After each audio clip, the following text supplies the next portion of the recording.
Assalamualaikum warahmatullahi wabarakatuh. Nama saya Nursalwani Srina dari Program Studi Pendidikan Biologi kelas Indralaya dengan nomor induk mahasiswa 06091282025032. Di sini saya akan menjelaskan beberapa soal untuk memenuhi ujian akhir semester Pendidikan Kewarganegaraan.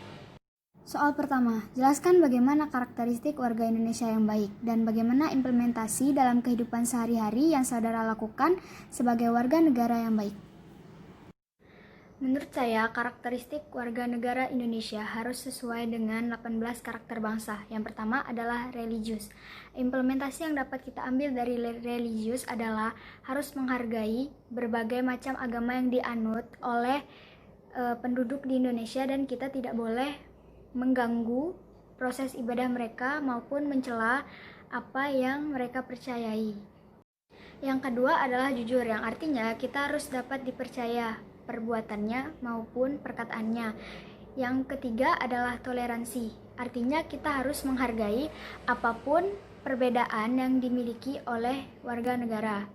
Kemudian yang keempat adalah disiplin. Implementasi dari disiplin yang dapat kita ambil adalah contohnya kita sebagai mahasiswa. Kita sebagai mahasiswa harus masuk kelas tepat waktu dan mengumpulkan tugas tepat waktu. Kemudian yang kelima adalah kerja keras.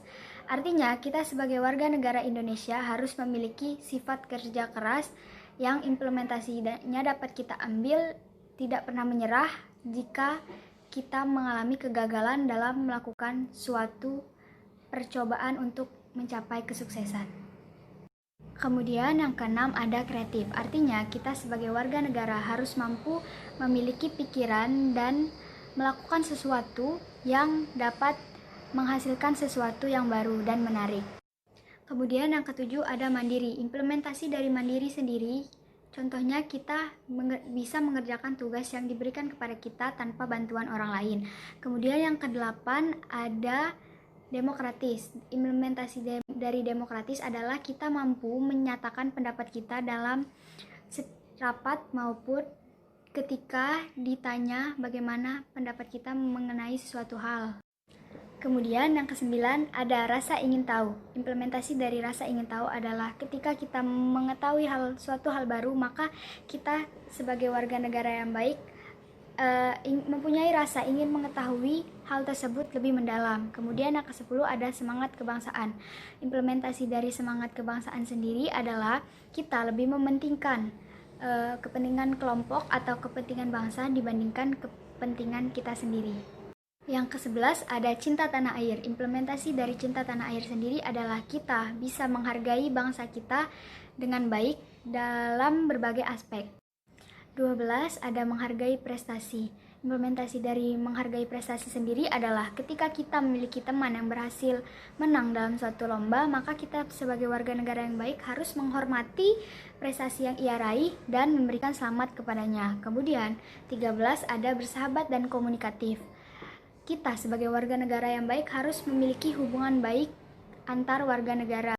14 ada cinta damai. Implementasi dari cinta damai itu sendiri adalah ketika kita menemui suatu masalah atau perselisihan, lebih baik kita selesaikan dengan cara kepala dingin dan bermusyawarah. 15 gemar membaca. Kita sebagai warga negara harus gemar membaca. Implementasi dari gemar membaca sendiri adalah ketika kita menemui suatu berita yang muncul di sosial media, maka kita harus membacanya dengan baik agar tidak terjadi miskomunikasi.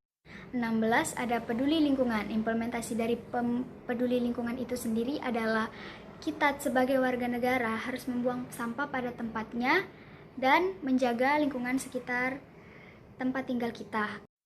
17 peduli sosial. Implementasi dari peduli sosial adalah ketika kita menemukan tetangga atau orang lain yang sedang mengalami kesusahan, sebaiknya kita memberikan bantuan. Kemudian 18 ada tanggung jawab. Implementasi dari tanggung jawab sendiri adalah ketika kita diberikan suatu tugas atau diberikan suatu amanah dari orang lain, maka kita harus menyelesaikan tugas atau amanah tersebut dengan baik.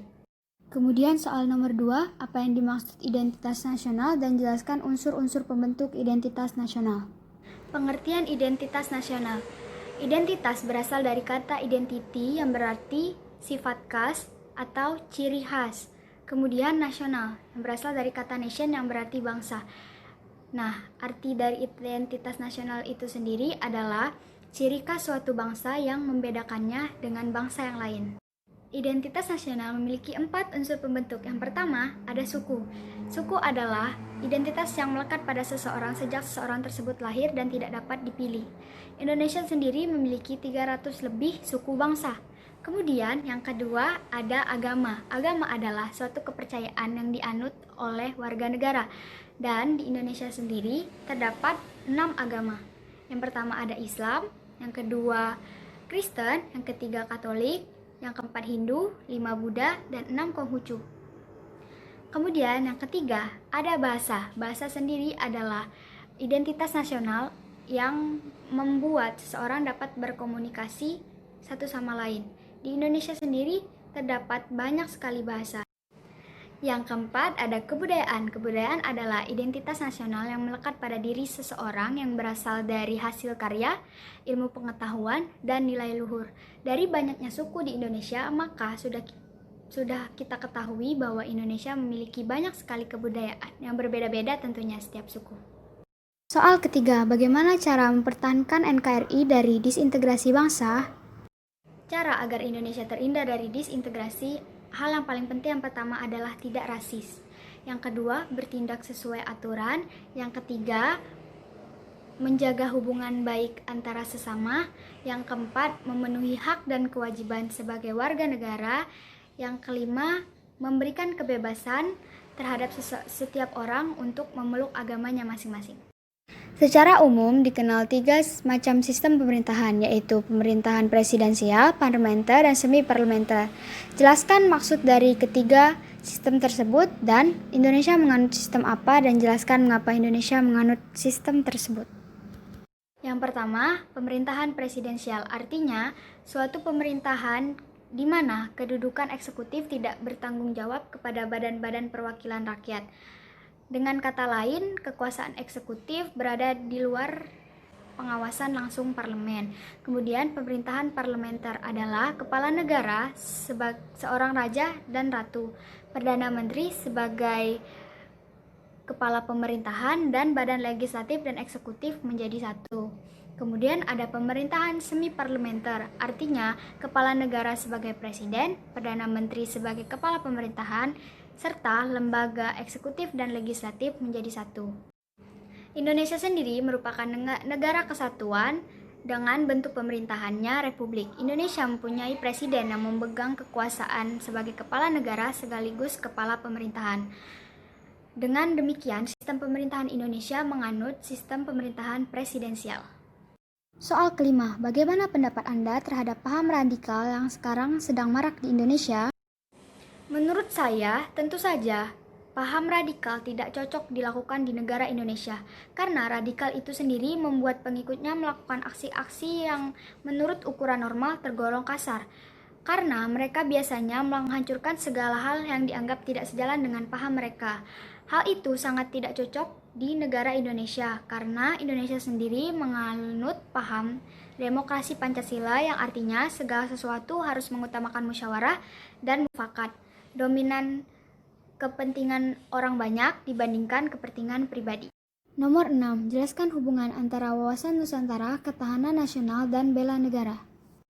Wawasan Nusantara, Ketahanan Nasional, dan Bela Negara memiliki keterkaitan antara satu dengan yang lainnya. Wawasan Nusantara merupakan suatu kesamaan pandangan suatu bangsa mengenai diri dan lingkungan yang menjadi dasar pemikiran seluruh warga Indonesia. Nah, dari wawasan Nusantara tersebut akan terbentuk ketahanan nasional pada bangsa tersebut yang didasari kesamaan jati diri bangsa dan lingkungannya. Sedangkan bela negara sendiri tentu sangat berbanding lurus dengan kedua hal tersebut, karena bela negara adalah sikap dan perilaku warga negara yang dijiwai oleh kecintaannya kepada NKRI berdasarkan Pancasila dan Undang-Undang Dasar 1945. Baiklah, sekian penjelasan dari saya. Jika ada kekurangan dan kesalahan kata, saya mohon maaf. Saya akhiri, wabillahi taufiq wal hidayah. Wassalamualaikum warahmatullahi wabarakatuh.